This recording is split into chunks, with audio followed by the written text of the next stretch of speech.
வணக்கம். நான் ராஜேந்திரன், வாழ்வியல் ஆசிரியர். இந்த பதிவில் நாம் சனாதனம் பற்றி பார்க்கலாம்.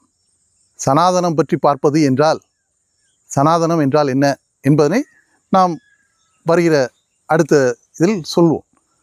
முதலில் வாழ்வியல் ஆசிரியர் என்று பேசும் பொழுதே மரணத்தை பற்றியும் நாம் பேச வேண்டிய கட்டாயம் இருக்கிறது. மரணம் நமக்கு 10 வயதுக்கு முன்பே தெரிந்து விடுகிறது. மரணம் என்பதை பற்றி தெரிய ஆரம்பிக்கிறது. ஆனால் நாம் மரணத்தை உணர்வது என்பது நமக்கு நெருங்கிய யாராவது மரணிக்கும் பொழுதுதான் நாம் மரணத்தை உணர்கிறோம். அப்பொழுது கூட நமக்கு முழுமையான மரணம் பற்றிய அறிவு வருவதில்லை.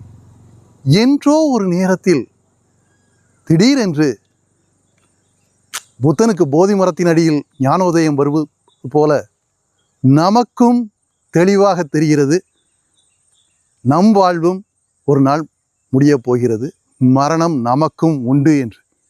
மரணம் உண்டு என்று தெரிந்த வினாடியிலிருந்து வாழ்வு தொடங்குகிறது. வாழ்வு தொடங்குவது மரணம் என்பது நிச்சயம் என்பதை தெரிந்து கொண்ட வினாடியிலிருந்து தான். அதன் பிறகே நாம் இன்னும் இவ்வளவுதானே நேரம் இருக்கிறது, இதற்குள் நாம் என்னெல்லாம் செய்ய வேண்டியிருக்கும் என்று யோசிக்க ஆரம்பிக்கிறோம்.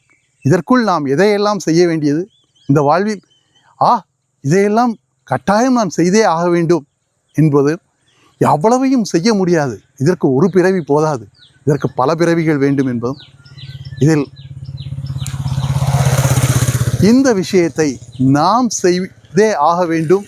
நம்முடைய வேலை இந்த வேலை என்னுடைய வேலை, இதனை நான் செய்தே ஆவேன் என்றும் நினைப்பது வாழ்வியலில் முக்கியமான விஷயம். வணக்கம்.